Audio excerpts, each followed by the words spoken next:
برای کسانی که استایل مدیترانه‌ای رو دوست دارن ولی سبک روستیک یا سنتی تر رو ترجیح میدن، سبک طراحی داخلی تاسکن دقیقاً همون سبکیه که دنبالشید.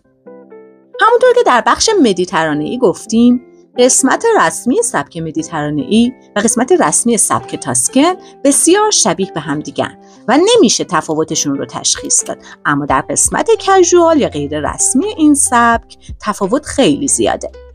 به خاطر این اختلاف و تاثیر زیادی که این سبک از سبک روستیک گرفته، مثل سبک فرنچ کانتری، تصمیم گرفتیم که برای کسانی که عناصر کژوال رو در قسمت غیر رسمی تاسکن دوست دارن رو بیشتر معرفی کنیم و این دسته رو هم توی دسته کژوال ها دسته‌بندی کنیم.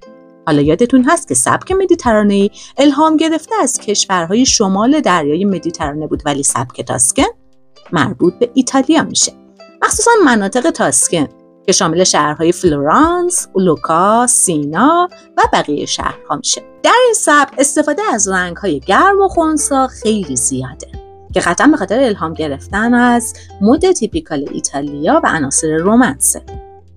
و اما عنصر مبلمان سبک تاسکن، تو اینجا اغلب چوب‌های زیادی استفاده میشه که رنگ تیره‌ای دارن و رنگ‌های روشن خیلی کم مورد استفاده قرار میگیرن که این رنگ‌ها و این چوب‌ها اصلاً براق نیستن و حس قدیمی بودن و آنتیک بودن رو القا میکنن و این حس آنتیک بودن نه تنها در چوب‌هایی که از جنس ماهگونی آبانوس هستن، بلکه در چوب گردو، نارون و چوب بلوط هم دیده میشه و میتونیم این حس آنتیک بودن رو و قدیمی بودن رو از متریال‌های آهنی هم دریافت کنیم توی این سبک.